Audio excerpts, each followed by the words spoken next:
How's everyone doing? So, with Innistrad Midnight Hunt releasing on Friday, I decided, to kind of keep looking at the set, playing around with some of the legendary cards, and seeing any cool deck ideas I can come up with. Now, before we get into that, just want to let everyone know, feel free to like my video, subscribe, hit that bell icon, helps out the channel a lot. Gonna jump right into it now. With, Innistrad Midnight Hunt coming out, everyone gets excited. Commander players, we get excited about the new legendaries that we get access to and we get to play around with. Now, I decided I wanted to mess around with one of the new legendaries and build another budget deck for you guys for it. This deck is technically, with lands, it's about $55. Without basic lands, it's under $50 to build. It's super solid, very synergistic, and can definitely, win games out of nowhere. It's not super competitive, but it's a very synergistic deck, and if you like the strategy, you'll definitely enjoy this deck. Let's get on into it. Today, like I said I was going to do a deck tech on old Stickfingers. I know I called them Sticky Fingers in my video. I just want to call them that. So, for all those who don't know, old Stickfingers is a X green and black legendary creature horror that basically says whenever it enters the battlefield, you reveal cards from the top of your library until you reveal X creature cards. Put all creatures revealed this way into your graveyard. Put the rest on the bottom of your library. It's either in a random order or it's in any order. Don't remember too much of it. I just know that it puts creatures in your graveyard. It's good.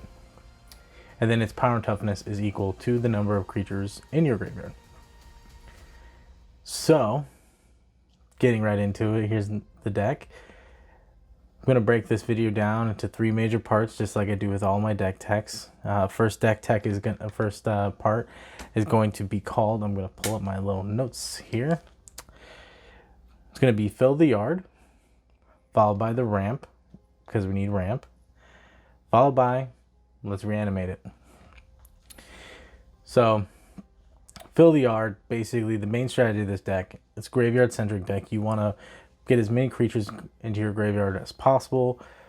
Not as quick as possible, but you just want to get as many creature cards as you can. So we're running a lot of ways to put cards into your graveyard. A lot of easy, cheap, effective ways. I got a list right here for you. First card we're going to talk about, Satyr Wayfinder. Super simple. ATBs, reveal the top 5 cards. Grab a creature or enchantment. Put in your hand, the rest in your graveyard. Then we have Nyx Weaver. Nyx Weaver, beginning of each upkeep, you're going to mill cards. Want to mill some cards, you want to put cards in your graveyard. That's quick mill, it's not dumping a bunch of cards in there. Then we got Skull Prophet. Skull Prophet's a new one from Ikoria. It's a mana dork for black and green. Tap it, add black or green to your mana pool. And then you can also tap it to mill cards. So, as you can see what we're going here, we're just going to be filling our graveyard up as quickly as possible. Or not as quickly, but we're going to be filling our graveyard up fairly steadily. Then we're also going to run Dredge. We're in Golgari. You got to run some Dredge cards, so Golgari Grave Troll, probably the best Dredge card out there. 6 highest Dredge you can get. Still pretty cheap, since it's been banned in Modern like twice. So, that's a good one. Then we're also going to run a... Oh yeah, Pristine Timepiece? Yeah, just double checking my notes here. Pristine Timepiece. It's just an artifact that's going to, end step, you're going to tap it, you're going to mill some cards. And then, you can also shuffle cards back into your graveyard that you want to keep. So it's pretty good, a little versatile so you don't end up killing yourself when you're milling yourself out. And then we're running, the usual Grizzly Salvage, Grapple with the Past, and I also put Commune with the Gods in there as well. So, fairly straightforward. That's going to be your game plan. You want to try to, use those cards, create kind of card advantage for you. There's not a lot of card draw in the deck. I decided to go with a lot of like choosing cards. So looking at cards and going, okay, what is the best for this situation, and just binning the rest. So there's not a whole lot of just straight draw power in the deck, but there's a lot of good card selection. And I think that's where Golgari shines, is having the ability to go, I want this at this time. That's Fill the Yard. Now let's talk about the ramp package. You're in Golgari, a lot of basic ramp, Land Elves, Elvish Mystic, a lot of those already in there. Rampant Growth, Harrow, and even a couple others that I picked, like, Sakura Tribe Elder, as well as a Dawn Treader Elk. So, creatures and enchantments that like sack, so they go to the graveyard, get you stuff, that either put stuff in the graveyard, get you more lands in hand. That's kind of what we're going with. Ramp was fairly skimped on, not like too skimped on, just because a lot of the ramp cards are kind of expensive. So we're running, basic, Talisman, Arcane Signet, no Soul Ring, just because I kind of like it that way. No Soul Ring. We're running the key runes and the clue stones, stuff like that. Give us to fix our colors, but nothing too crazy expensive. But pretty cheap artifact ramp and some good decent instant sorcery ramp too.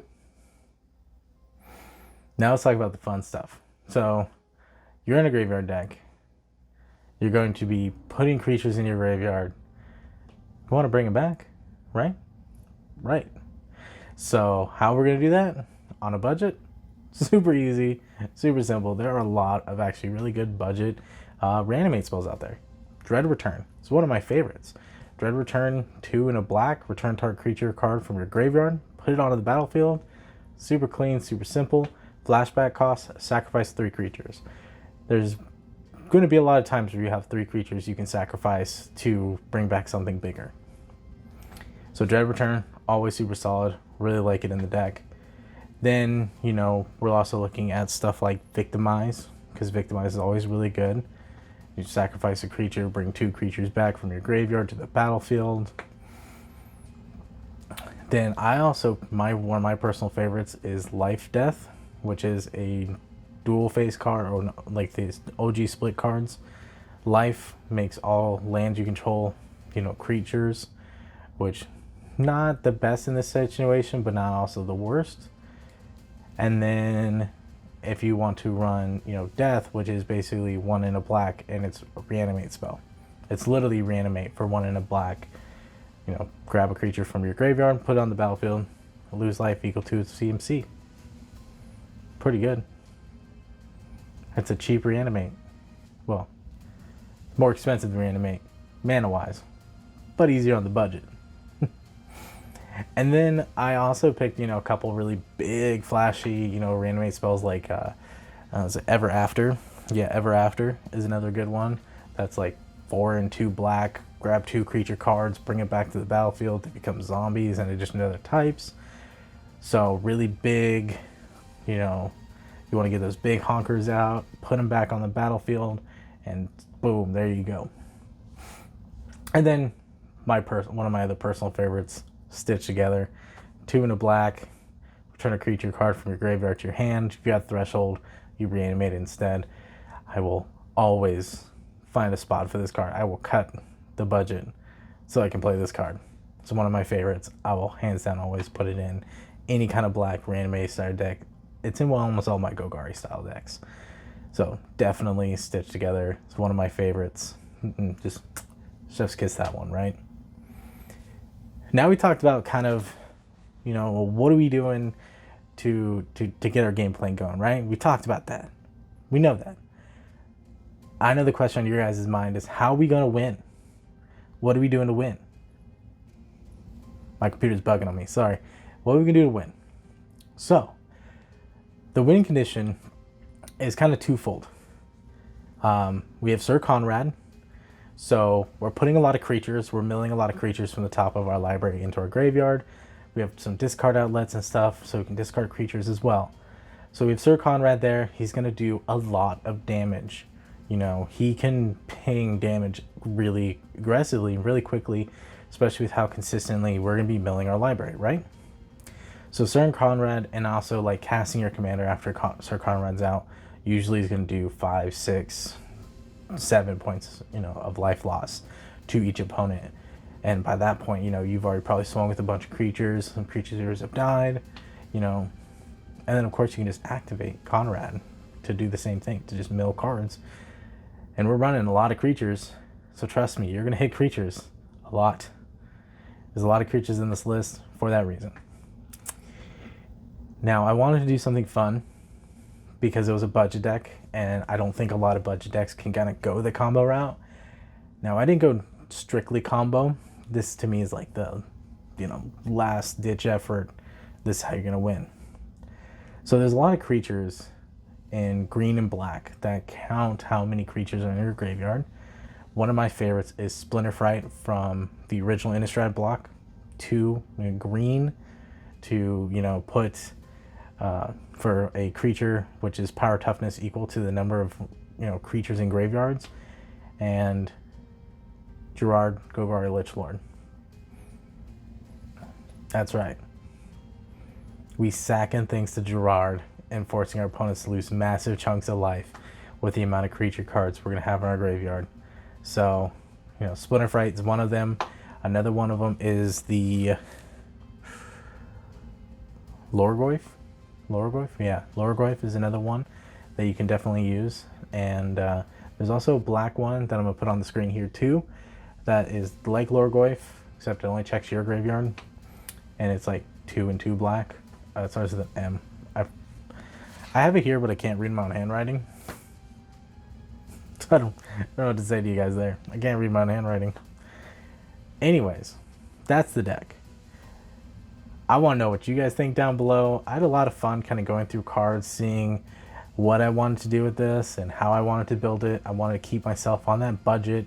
I definitely think, you know, for a $50 deck, you know, anyone can pick it up before Friday Night Magic this Friday and have it ready to go.